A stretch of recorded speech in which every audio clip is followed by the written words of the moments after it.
Welcome and thank you very much for joining us today in beautiful literature with me, Teacher Martha. And I hope that you have been able to catch up with our previous videos. And we are in chapter 1 of the Fathers of Nations. And I hope you're able to see the other one that we did concerning the setting, the cover of the text, and the title. If you haven't, kindly have a look at it. And also, if you haven't joined our WhatsApp group, kindly go ahead and join. It's on the description box. And also just engage at the comment section and let us engage on this work. Why? Because literature is beautiful. I hope you'll enjoy as we keep looking at some of these things. And I'm hoping to try as much as I can to go into the small details in chapter after every chapter. And I'm hoping that you'll be able to see things that maybe you have not been able to see, hopefully, and also be able to appreciate some things more. And if you have any question or something that I said that didn't agree with what your teacher said, feel free to engage. I keep saying that literature there is no right and wrong answer as long as you can explain it and you can be able to help us understand where you're coming from. So if you feel like something you would want to disagree, you're free to do so. I would love to hear what you think, which is probably different because every time it's time for learning.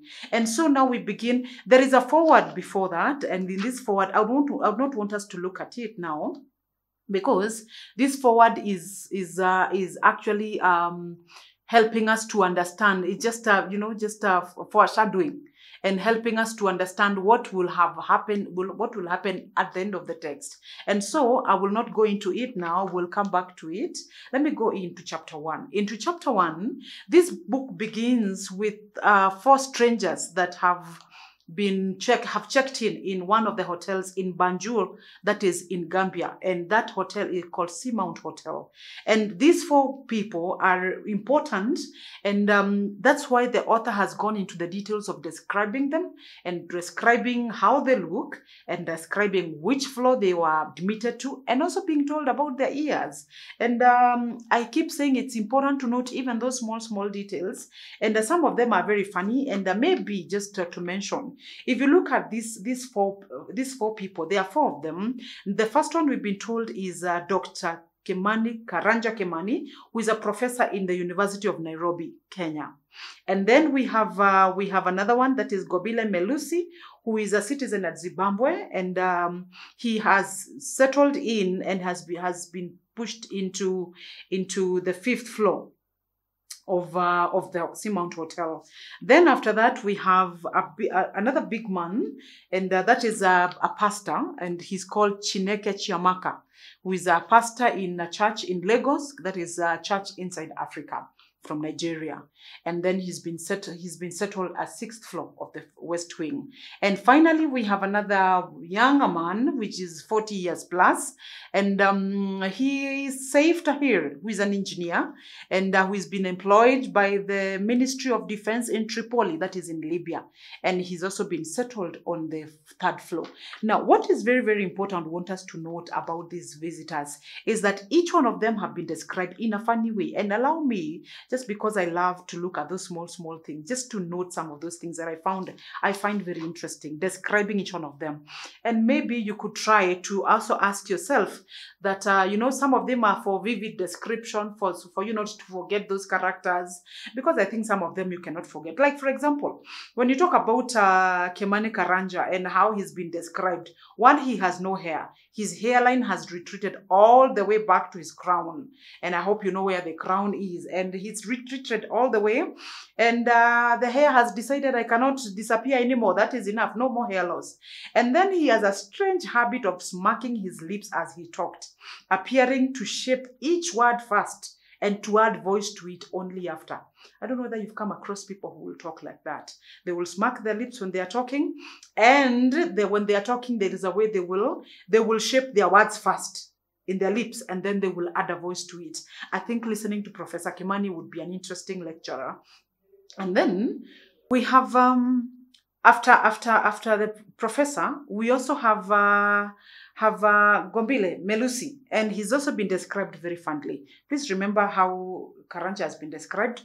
Melusi is described with his physical description.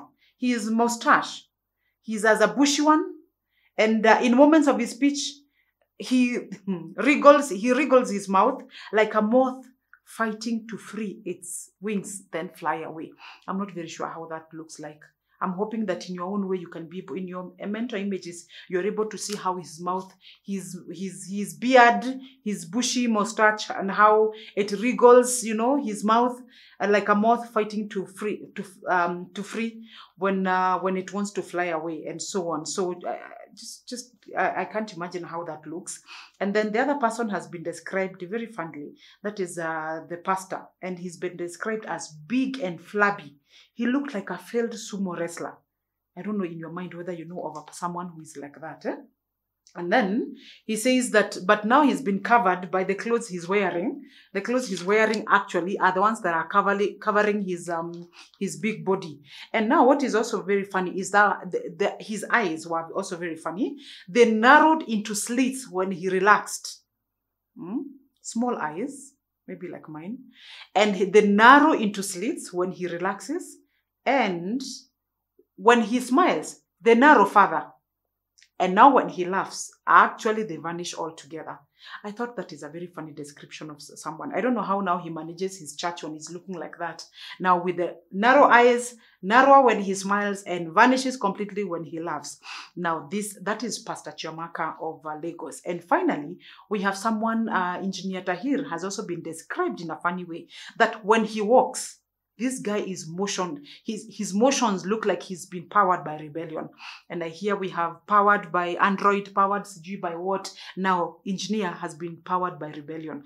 The way his walking styles, was it a gesture of protest against someone or something? And maybe as we read on, we'll be able to see whether this description describes him. Does he show that actually, does his life show that he's actually been through some protesting and some rebellion?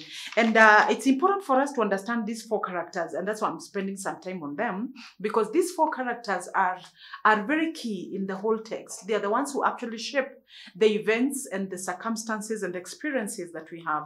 Actually, the themes that we draw, the major themes, are from these four characters, and it's important for you to be able to appreciate them, to appreciate each one of them, because each one of them has got a story. If you have read through the text up to the end, you realize that each one of them, none of them is a happy man. Each one of them have got their own miseries, and that's why as you read on, you'll come across Mr. Longway. And Mr. Longway and his organization have targeted these people to recruit them into AGDA, to recruit them because they know that these people are instrumental. They are coming from somewhere. They are hurt, they are wounded, and they are really just the right candidates to implement the agenda that they have. And so therefore, it is important for us to understand each one of them. And maybe it's something that we use with my students for us to remember who is where and who was positioned where.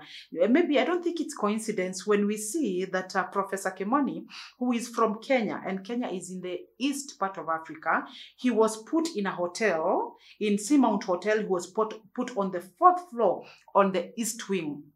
I don't think that's coincidence. East Africa, east wing, 4th floor. Though he's 60 years, it's good to remember that he's 60 years, he's put on the 4th floor, but the east wing. Now, this Gobile Melusi, the comrade from Zimbabwe, Zimbabwe is in the south, and so he's been put on the 5th floor on the south wing. I don't think that's also coincidence, that from South Africa, he's also put on the south wing.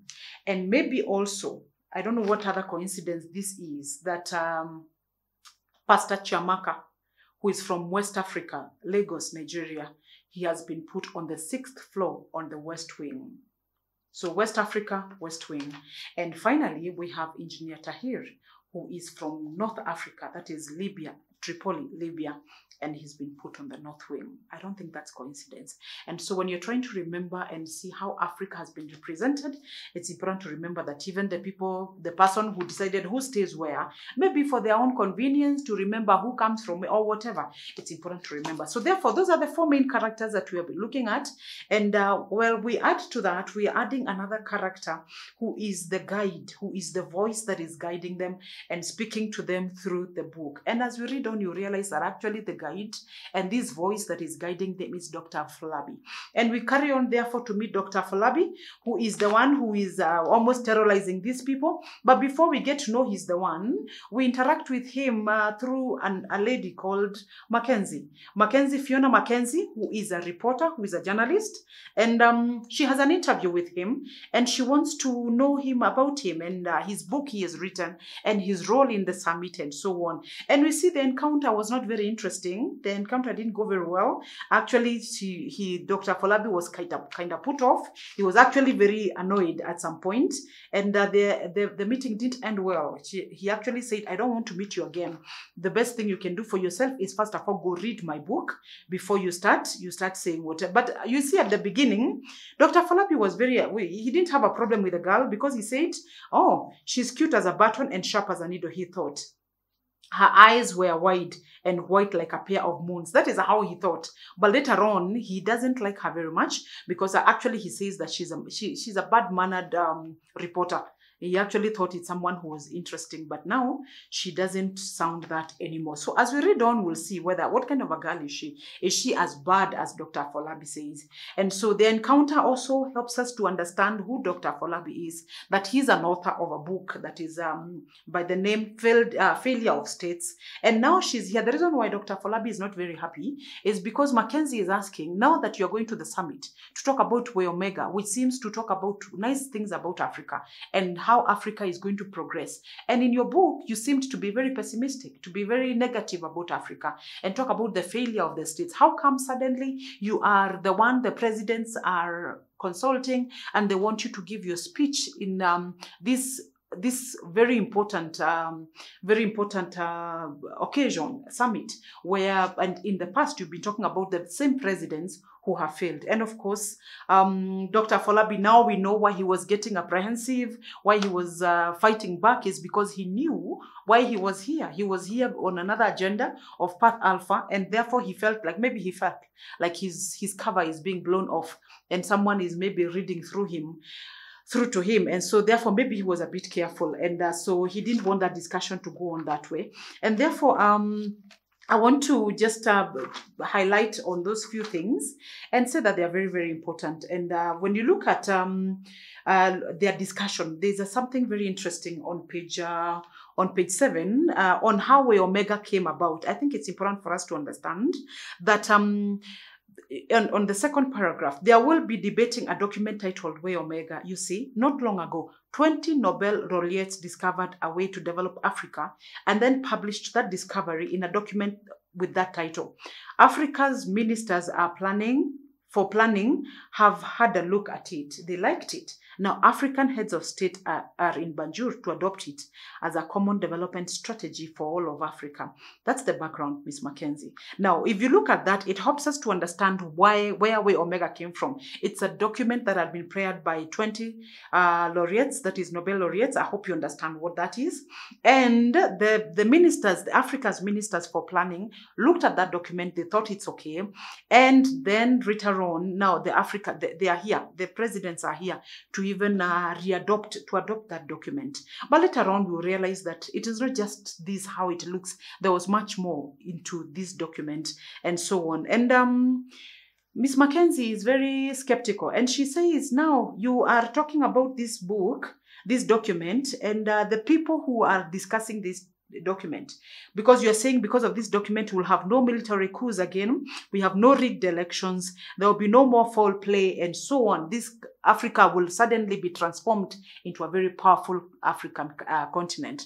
So she says, how sure can we be that this will be okay, considering the very leaders are the ones who do all this. In fact, some of them are in power because they rigged elections, the military coups are the ones who cause the foul play. I mean, they're the reasons why they're in power, because of those methods. And then you're here trying to bring in a document that will discourage, I mean, they will shoot it down. And he says, yeah, of course, there are people who will not support it. There are defenders. There are people who will challenge that document. And there are people in the middle. They really don't care, and so on. So I want to stop it at that. I mean, I want to just stop that at that point, and to say that in chapter 1, there is so much discussion about the summit, and what Dr. Folabi's feelings are towards the same, and how the discussion doesn't go well. And so as I conclude that, I would want to mention about this visit of the 49 heads of state. And these 49 heads of state, they are the country that is hosting them is very excited at some point. They thought, because of the so many visiting dignitaries, they thought it will be going to be very good. They will have some business coming in, but that is not the case. And so I will stop it at that, and I would want us to look at just the final part of chapter 1. What exactly happened to this country? How did that happen? What happened to them as a country? We also would want us to also have a look at the hosting itself. What did the host country have to deal with when he's hosting these 49 members of state? Did he have any challenges to decide who sits where, who sleeps where, who sits next to who? Those are details. And because we are not in a hurry, we just want to understand this book and enjoy the beauty of literature. Please don't be in a hurry. Allow us to go step by step, so that by the time we are done, you have understood the fathers of nations, and you have also enjoyed along the way. And finally, you'll be able to answer the questions in the exams better because you understood the text better. So see you in the next video. We'll be talking about the part 2 of chapter 1. Thank you very much. Yeah, see you.